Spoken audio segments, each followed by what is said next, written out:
Aujourd'hui le 12 octobre 2022, les forces armées de la Fédération de Russie poursuivent son opération militaire spéciale en Ukraine.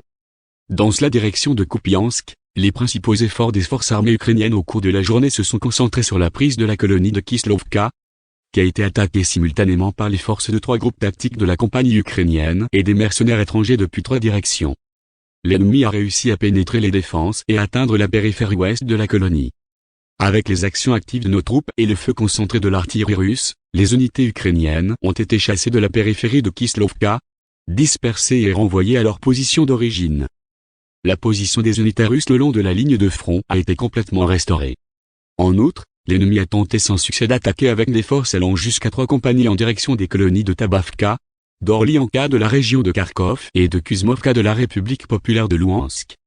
Toutes les attaques des troupes russes ont été repoussées avec succès. Les pertes au total des forces armées ukrainiennes et des mercenaires par jour dans cette direction se sont élevées à plus de 100 militaires, 4 chars, 3 véhicules de combat d'infanterie et 3 véhicules blindés de transport de troupes turques. Dans la direction de Krasnolimansky, les prochaines tentatives infructueuses de l'ennemi pour forcer la rivière Zreba dans les zones des colonies de Regorodok, Karmazinovka, Rozovka, Makivka et Novolyubovka de la République populaire de Louhansk ont été réprimées. 3 véhicules de combat d'infanterie, 2 véhicules blindés et une soixantaine de militaires ukrainiens ont été détruits. Dans la direction de Zaporozhye, près de la colonie de Novodarovka, des unités russes ont repoussé une tentative d'attaque des forces armées ukrainiennes avec des forces allant jusqu'à un peloton avec le soutien de véhicules blindés. 7 militaires ukrainiens et une voiture blindée ont été détruits. Dans la direction de Krivorog, l'ennemi a tenté d'attaquer avec des forces allant jusqu'à 2 bataillons les colonies de Novovoskresenskoye, Velikaya Alexandrovka et Sukhanovo de la région de Kherson. Les unités russes ont réussi à repousser toutes les attaques. Un char, 16 véhicules de combat blindés, 4 véhicules et plus de 70 militaires ukrainiens ont été détruits.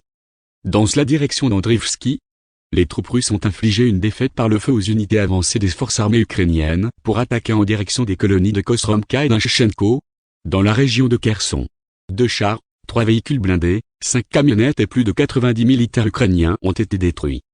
En outre, 4 traversées des forces armées ukrainiennes à travers la rivière Ingula découvertes par reconnaissance ont été détruites par des dégâts d'incendie préventifs et le transfert des réserves ukrainiennes vers la zone de combat a été interrompu.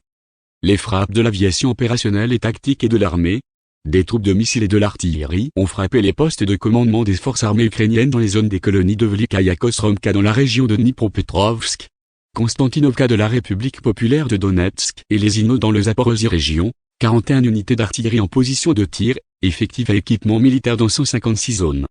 Également dans la zone de la ville de Zaporozhye, le siège de la formation nationaliste, secteur droit, le centre de communication de la formation nationaliste, Azov et de points de déploiement temporaire de mercenaires étrangers ont été touchés.